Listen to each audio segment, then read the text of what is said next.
on Las Vegas, Nevada. How about this collection of UFC talent right here? As many of you know, for the third successive year, we will have a live pay-per-view event in Miami, Florida, USA. It is April 12th, UFC 314, Volkanovski versus Lopes, Kaseya Center in Miami, Florida. All right, who's got the first question? John, you got a hot mic? Go ahead. We'll start with Volk, please. Volk, you obviously had... Let you soak that in for a sec. Volk, you had obviously admitted, hey, thinking about possibly walking away and not doing this anymore. Now that you're deep into this preparation, you're a month out, have there been any days where you thought, what the hell am I doing? Or is it more like, how the hell did I ever even consider walking away from this? No, not at all. Obviously, while I had the break, I was enjoying the break. I'm like, I'm not going to want to get back into this, but I knew once I flipped that switch, that'll be it. And it wasn't long. Literally, as soon as we got it locked in, I knew the date. Started camp. I started camp really early, but seen results straight away, and I'm like, all right, we back, baby. We back for a while too, so let's go. And to follow that up, Volk, I mean, listen, you fought absolutely nothing but legends. I mean, the run that Diego's on is incredible, but when you break him down skill for skill, does he match up to those legends that you've seen, or do you feel like he's not quite at that level just yet? Oh, he's dangerous. He's there's a reason why he's getting this shot as well. You know, he's a dangerous guy, a lot of hype. He's fighting anyone, anywhere. You know, I love that type of stuff. So very, very happy to share the octagon with him, and we'll put on a show, but it's coming back to Australia. I'm sorry, it has to. And for Diego, just ask you, I mean, 2 years ago, you weren't even in the UFC. Now you're here, main event, title fight, unbelievable run. Can you put into words what this moment means to you to not only be a champion, but to do it in this meteoric rise? Diego, primero de todo, hace 2 años no estaba ni siquiera en el UFC. Ahora, cartelera estelar, principal, por un cinturón. O sea, ¿puedes poner en palabras qué es eso? Ser campeón, después de todo eso, de manera meteórica. No, pues para mí es algo increíble, ¿no?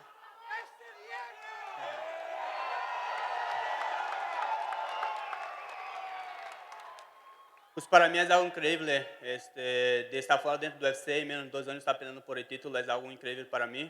He trabajado mucho para esse momento e nada, só llegar e hacer mi trabajo y demostrar que sempre he estado listo.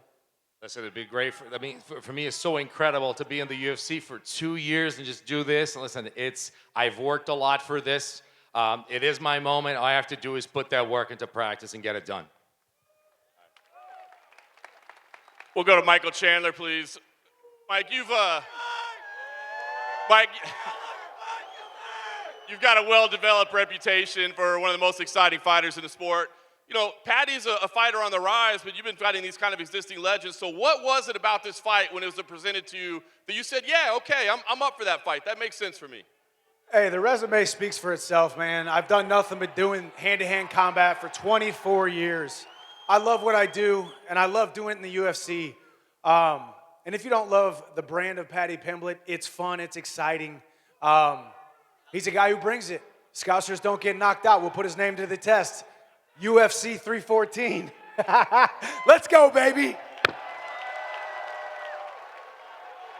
Well, Paddy, I'm sure you're happy to hear that respect that he gives you there.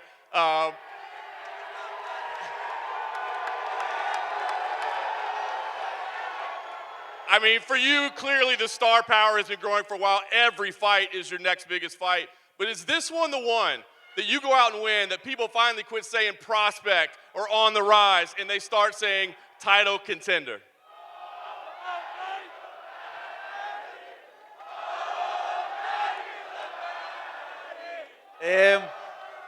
Yeah, know what I mean? Every fight I get underestimated and overlooked, but I'm getting in there now with someone who's top 10, someone who's fought all the legends in the division. He's fought for the title, so finally I'm going to get in there, and when I win, people can't chat shit, but they will, know what I mean? The goalposts always get moved when I win. People will start saying stuff, but I'm going to be ranked number 7 once this fight's over, and I will be in title contention.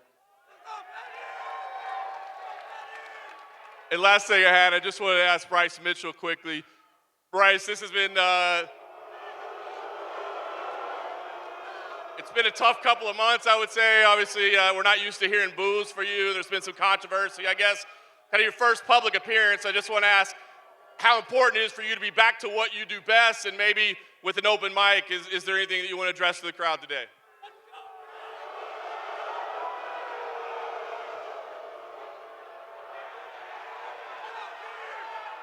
And Jesus said, Hey. remember, Fuck Bryce if the Mitchell. world hates Fuck you, Bryce Mitchell. they've hated Fuck me Bryce first. Mitchell.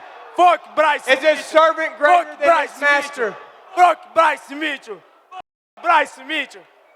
Bryce Mitchell. Hey, brother. Bryce Mitchell.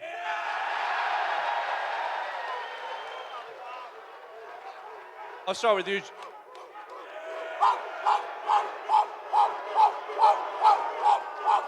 You barking up the wrong tree, motherfucker.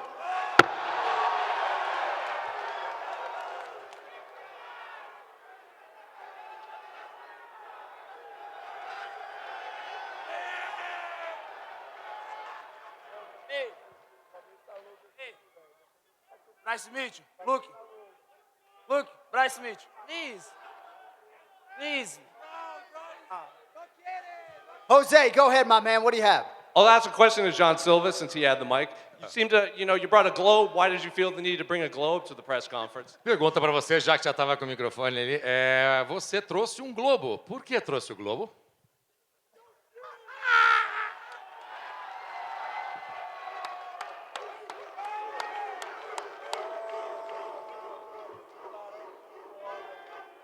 Oh, so you're a scientist now. Tell us more. Meu irmão, eu não sei, mas que tu vai passar a ver a Terra redonda, tu vai. Bro, I don't know, but you're going to start seeing the word, and as round, you are going to start seeing that soon. You're lucky you don't. Ei, calma aí. Then people would Ei, know Bryce you're Mitchell, retarded. você só tá aqui por causa de mim, meu irmão. Calma aí. Bryce Mitchell, calm down, bro. You're only here because of me, bro. You're only here because of me. Você quer um conselho? Nem pega no microfone não, pô. Tá até feio. I have an advice for you. Don't pick up the mic. It's getting ugly. Não faz isso, não faz isso. You can A galera tap não when quer te you want ouvir. out. Não faz. Don't do that, dude. Nobody wants to hear Não you. faz, No one wants to listen to you. Mas, ó, vou te falar. Gotta tell you something. Você acostuma a ver a Terra redonda, meu parceiro. Get used to seeing the word as round, baby. Ô, Bryce, sabe o que é o mais louco? Olha pra mim aqui. You know what's the crazy thing? Look at me, Bryce. Ah, você tá me vendo pela tela, né? Oh, you look at the screen. Sabe o que é o mais louco? All right, you know what's the I look craziest at you thing? when we fight. Nem você acredita em você, meu irmão. Not even you believe in yourself, man. Só deixa eu te falar uma coisa. Deus, I can do all Só things existe with Christ who strengtheneth me. I don't believe in myself. I believe in the power of Christ that lives within my heart. You have Lord on your chest. I have the Lord within my heart. We'll see who wins. All right, who's got the next question? I'll ask question Patricio Pitbull, all the way in the back, right here. ô Bryce, deixa eu te falar. Fica tranquilo, mano. Todo mundo aqui acredita em Deus, né? Hey, Bryce, let me tell you something. Just, be chill. Everybody here believes in God, right? Por que você... Even the demons believe in God, but do you live by the word? Calma. Fica bravo não, doido. Calma. Man, don't get angry, bro. Ei, Don't get angry. bebê, calma. Baby, come down. Só vou te dizer. All right, we got a question for Patricio Vai apanhar, meu Pitbull. irmão. É isso. Let me get in here for a second if I could. Excuse me. Go ahead, Jose. Question Patricio Pitbull, all the way in the back. Obviously, for those that have been following the sport for the last 10 years, we've wanted to see you in the UFC competing against featherweights in this division. But there are probably a lot of fans that have never seen you fought because they only watch the UFC. So what can fans expect from you when they see you fight in Miami against Yair Rodriguez? Cara, para todo mundo, tá todo mundo querendo ver você lutar contra os penas no UFC, especialmente no UFC. E agora, o que você acha que você vai enfrentar aqui no UFC, agora que você tá aqui? Muita gente não viu você lutar ainda. Essa é uma ótima oportunidade para enfrentar os melhores lutadores da Terra.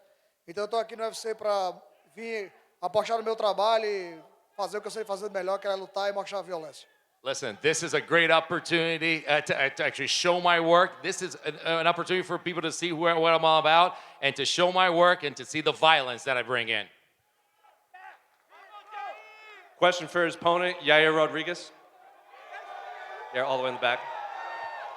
We spoke with Pitbull yesterday at LFA, and he said you were the only one that accepted his challenge amongst the featherweights in the UFC. So how important was it for you to be the one to welcome Patricio to the UFC? Man, respect to this guy. He's a legend. You know, I can be more happy to welcome any other featherweight in the world, you know. Patricio Pitbull deserves the opportunity. He's been in the game for however many years, and he has faced some like really tough opponents. And you know, it's gonna be fireworks that day. So. Question for Jeff Neal, all the way in the back, right here. You've been, you know, the hot prospect on the rise. You've been the one to face these hot prospects now, especially when you face Shafkat. You're fighting another one in Carlos Prattes, who the UFC seems to be really getting behind. So I guess what are you expecting from him, and what have you made of his rise to where you're at in the UFC? His rise is, I mean, it was similar to mine. I was 5-0 once before in the UFC, four finishes, one submission. No, he's a tough opponent, and we're gonna go out there. One thing's guaranteed: it's gonna be a war. You know what I mean? I don't see it getting past the first round, and I plan on getting my hand raised. Question for his opponent, Carlos Prattes, all the way in the back. Nope. Jeff Neal just said he expects a war from you. You've not really been in wars. You've been putting your opponents out in violent fashion. So what type of fight can fans expect when you do stand across the cage from Jeff Neal? To be honest, you know, I'm really happy to share the cage with Jeff Neal. He's a good opponent. Looks like a really nice guy. It's gonna be a war, you know. Somebody gonna get knocked out, and I promise it's not gonna be myself, you know. It is what it is, just business. I respect that guy, but 12 April, I'm gonna step on the cage and gonna knock him out.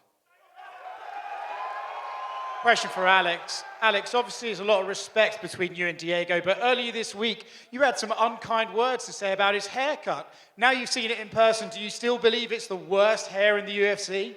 I don't think it was unkind words, you know. I was just saying that, you know, you had the mullet at the back, and then at the front, it was just a whole different vibe. I started getting the, 'cause tonight will be the night that I will fall for you over again.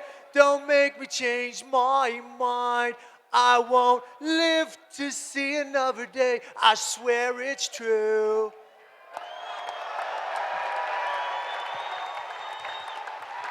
Phenomenal work. That's the vibe I get. I like it though. I respect someone with a good hairline. I don't have one of those. I relate.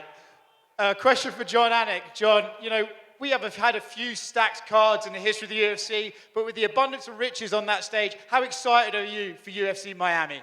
This is unbelievable. Now, I happen to live in South Florida, right? But we've been banging it out for South Florida the last 3 years. How about a hand for Patricio Pitbull, by the way, making his way to the UFC, right? Long time coming for Patricio Pitbull. But this is about as good as it gets, right? Two of our top flight Brazilian stars on the end there, trying to prove to these two gentlemen that they have what it takes to take their spot in the top 15. A title fight between two most deserving contenders. I can't fucking wait. You know what it is. Anyone else back there? We good, yeah? Okay, go ahead, sir. Patrício, muito se falou que você poderia vir para o UFC, que você era o cara das outras organizações, que desafiaria campeões do UFC. Você vem falando que teve dificuldade de encontrar adversários. Primeiro, te surpreendeu essa dificuldade? Segundo, você pode falar quais os nomes dos adversários que te recusaram?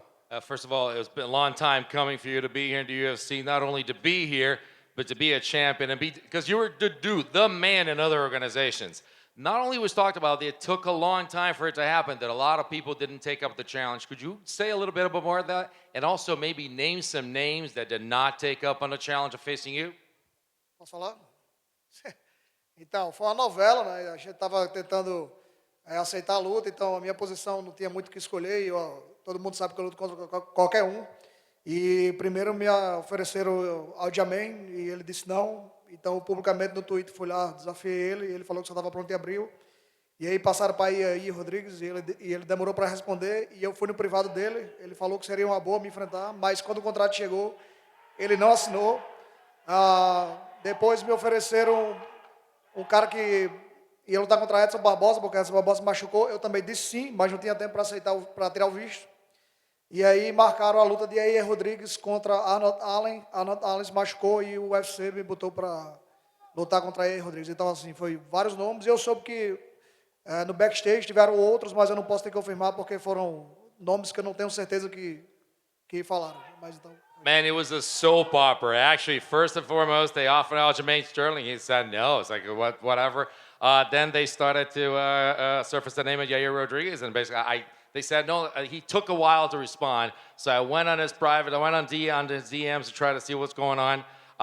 Well, that didn't happen for a while. Then they tried to schedule me in a fight against the guy that to come up against Edson Barboza because he was out in the fight. So to replace him, I couldn't get a visa in time. So that was what happened. And all of a sudden they came back and said, well, Arnold Allen's out, so you're gonna face Yair Rodriguez. There are other names. I'm not gonna name them right now, but it was a soap opera all along. Diego, muito tem se falado sobre você, em 2 anos, cortar a fila e disputar o cinturão. Mas a minha pergunta é diferente. Você lutou no Contender e você perdeu.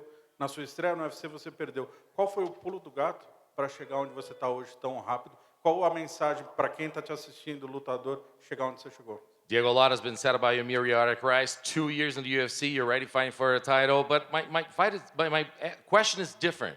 It's about the fact that you started in Contender and you lost. You had a debut and you lost. What's the secret to your fast track, and what is the message to people out there that may have the same situations and never give up? Eu acho que não foi nem tanto ficar pulando na frente da galera, né? Eu acho que quando eu recebi a oportunidade de lutar no UFC, eu deixei bem claro que a galera podia não me conhecer nesse momento, mas depois dessa luta todo mundo ia me conhecer, né? Então acho que desde aí eu tenho feito isso ao pé da letra, né? Tenho aceitado todas as lutas que o UFC tem colocado na minha frente, todas as oportunidades. E agora eu tô aqui com uma grande oportunidade que é lutar pelo título, né? Então acho que simplesmente é ser constante e ser ativo. Listen, it's not even about skipping the line or anything of this sort. I said this from the first fight in the UFC. I said, you may not know me, but you will get to know me. And listen, I've been doing that to a T. Being active, beating people, and getting out there. So basically, the biggest thing was continue to do your work and continue to be active, and you'll get there.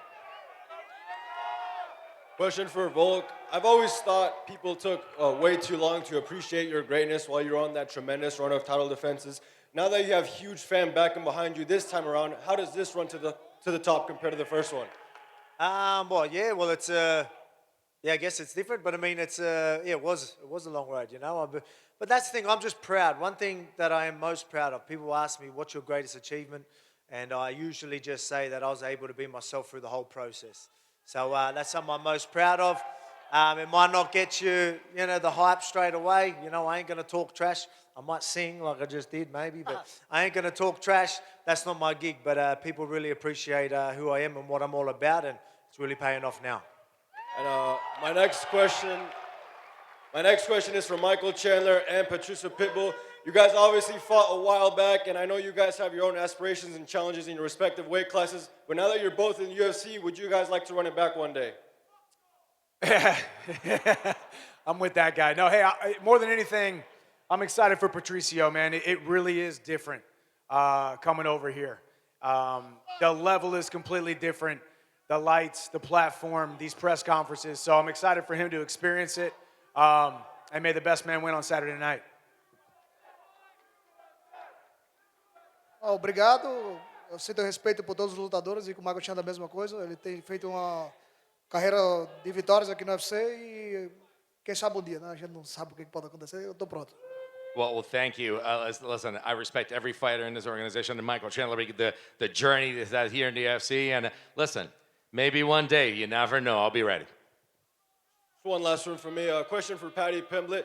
We obviously knew that a lot of people doubted you ahead of your last fight. Now it's a different scenario. Have you noticed a shift in narrative going against Michael Chandler now? I still see people saying I'm gonna get knocked out like they did before the Bobby Green fight, but I'm one of them. I divide opinions. I have haters and I have people who love me, so I like proving the people right who've backed me from day one, and I love more than anything proving the dickheads wrong.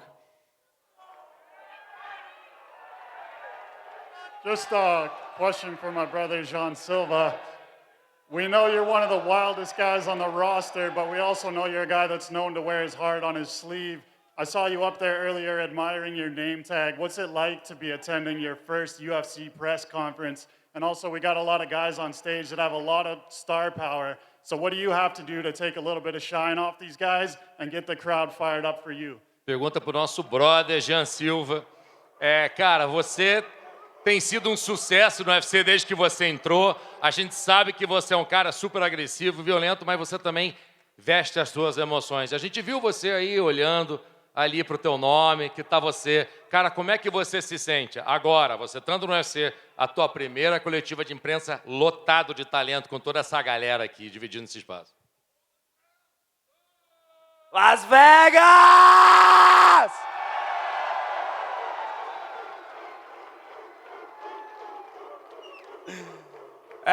Galera, quero agradecer demais a Deus, agradecer a vida de todos vocês que estão aqui nesse momento, fazendo isso acontecer. Agradecer minha família, agradecer minha esposa, agradecer meu empresário, meus amigos, Caio Borralho, Prattes, que está comigo aqui também. Poxa, galera, 4 lutas não, né? São 5 lutas, 5 nocaute, que o Bryce vai ser nocauteado. Guys, thank you so much. First of all, I'm going to thank God for the opportunity that I've had and for all the lives of all of you that are here to be around you. It's amazing. For all my friends, all my family, everybody around here. I mean, my brother, Carlos Prattes, is right here. I mean, it's been 4 wins, actually 5, because we know he's got knocked out. Go ahead, Gabe. Question for Alex. Alex, before your last fight, we got some commercials and some moments from Old Man Volk. Can we expect more from him in the next coming month? Oh, I think so. You know what I mean? So we'll see what comes. Maybe a little bit something different. We're going to Miami. We'll see if we can cook up something. Not any more cooking with Volk coming, though. Be ready for that. Let's go.